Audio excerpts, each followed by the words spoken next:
Hi guys, this is Carrie. This is my beginner coaster, resin coaster DIY kit, and you can order it as soon as tomorrow. I think it'll be up. Okay, so first thing we do is now there's depending on the size of kit you want, there's either enough resin for four coasters, or enough. By when I mean my four coasters is this whole thing. It divides into four. So you can either have enough resin for 4 coasters and enough shells for 4 coasters, or for 8. So depending on the size that you get, then it will be, the price will be different, and either you'll have more resin or you won't. If you've just ordered the one size, you don't even need to measure out your resin, just mix it together. I've pre-measured it. If you're ordering the size for 8 coasters, then you do need to measure your resin in these 4-ounce cups that are also provided for measuring.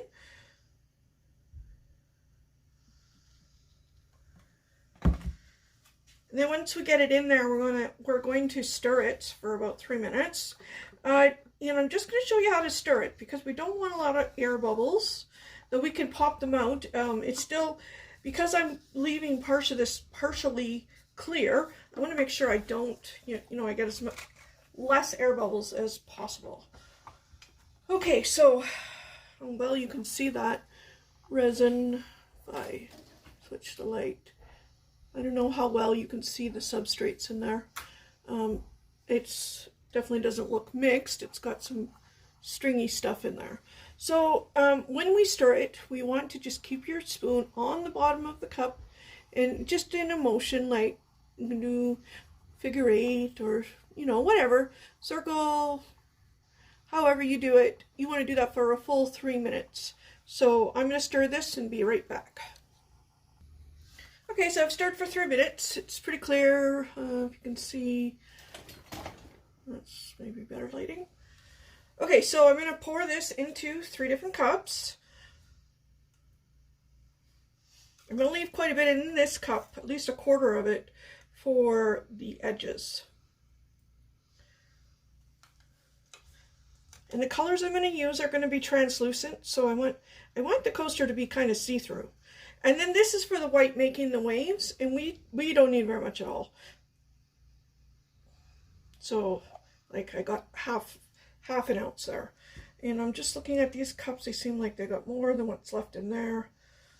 Just drizzle off some.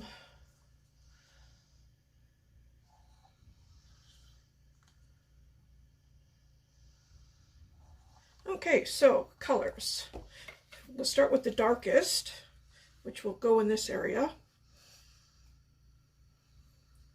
So I don't want to put too much because I don't want it to be too dark.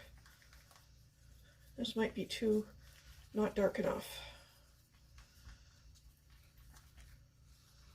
Well, we'll see how the other ones look.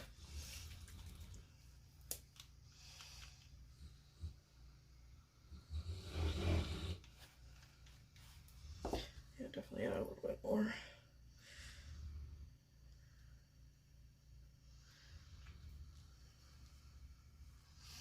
Now I have been using Resi-Blast to get really good lacing, and it's for resin to make cells, basically. I don't find it really good for cells, but I do find that it really does help with the lacing. So this is Resi-Blast here. So what I do, you don't need very much of it. I mixed it in with your actual alcohol colors, so you have the Resi-Blast mixed in there. So I'm done with this one. I'll probably add 1,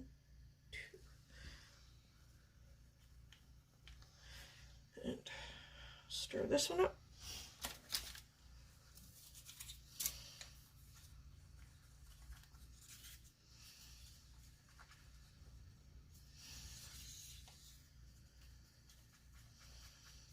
You really want to stir it up good because you don't want your color to look streaky, especially when it's translucent. I think maybe I just wanted a little bit more darker.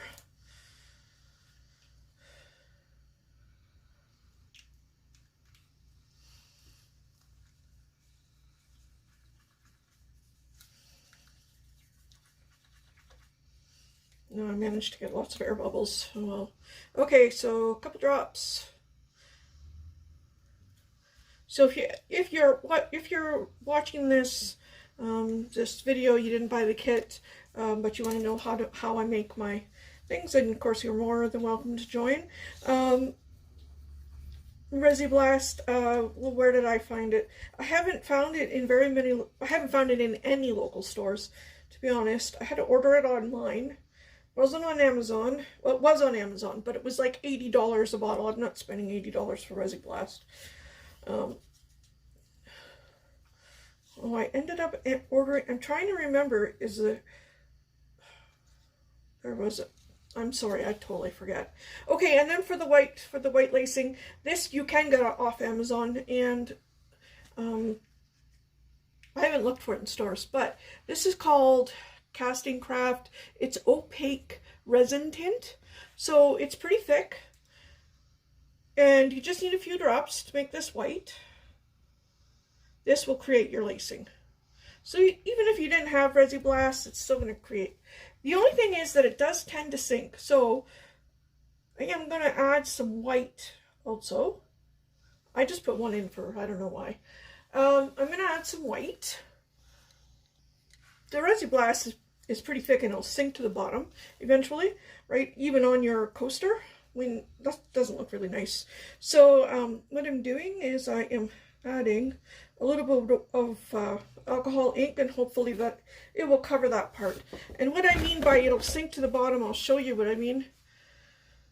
This is all Resi Blast. Oh, there's some cells here. That's kind of neat. But this is the front of the kind of coaster that we're trying to make. You see how it's more clear over here. And then that Resi Blast, it all just went down. This time I used less Resi Blast. I hope I did anyway. And added alcohol ink. Hopefully that helps.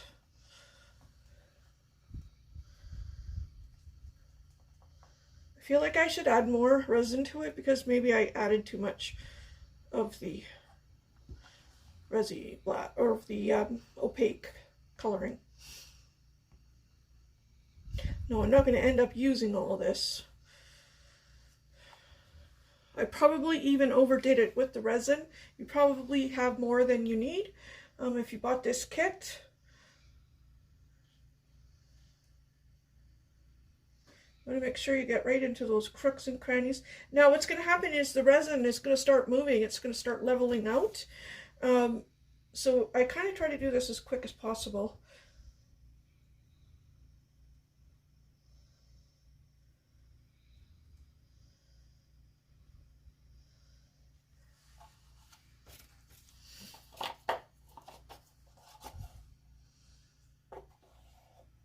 Now I don't want to pour on the actual clear resin. I want to pour beside it so that it so the resin gets pushed back, the clear resin.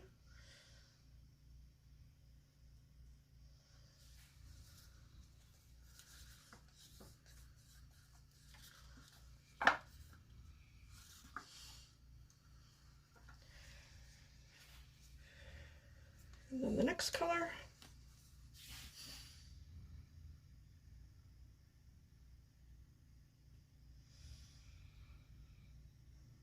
You see how it's being pushed back now? You know, maybe I did have too much clear color. I don't know how it's going to turn out with the waves. Okay, now I just got my dark color left. Maybe that was my dark color. All right, then I'll just...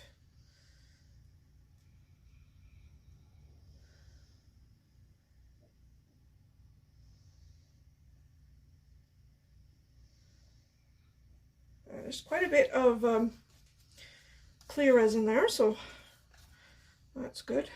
That's kind of what I wanted.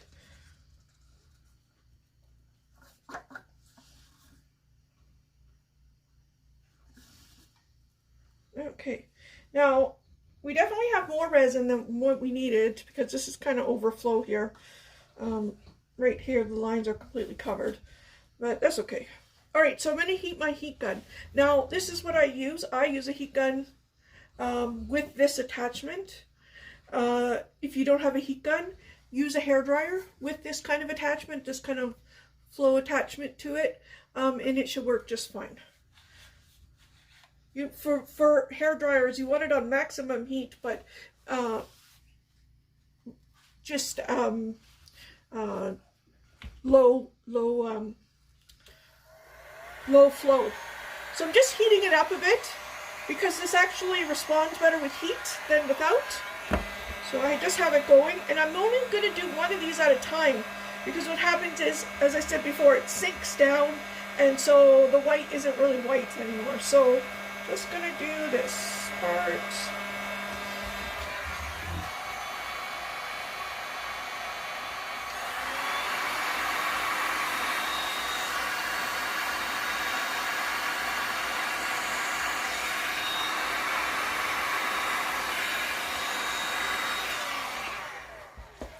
Okay, and I'm going to turn it around.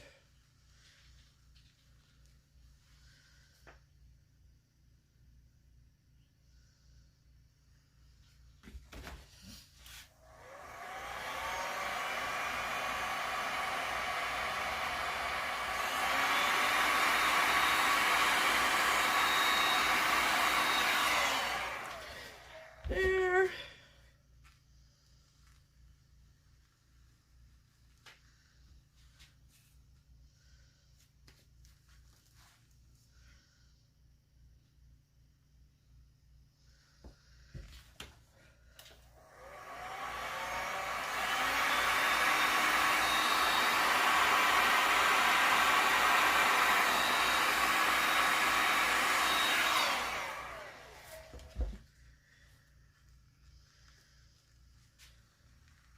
Now, I'm not liking the way this looks just because of the movement. It's kind of poured over to this one. I don't know if I have it on a level surface. I thought I did. See here, I'll do the last one.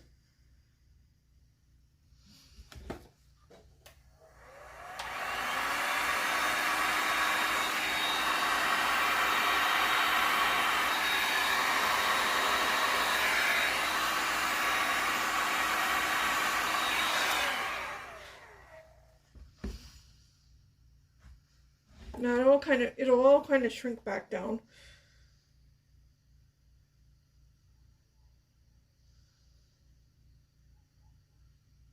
Okay, and I've learned from my mistakes that even if I don't like what the waves are looking like after I blow them, well, they're going to change as they kind of contract back down. And I usually end up making them worse. So I am not really going to do much with these, except, see, a white chunk. I'm just going to take it out.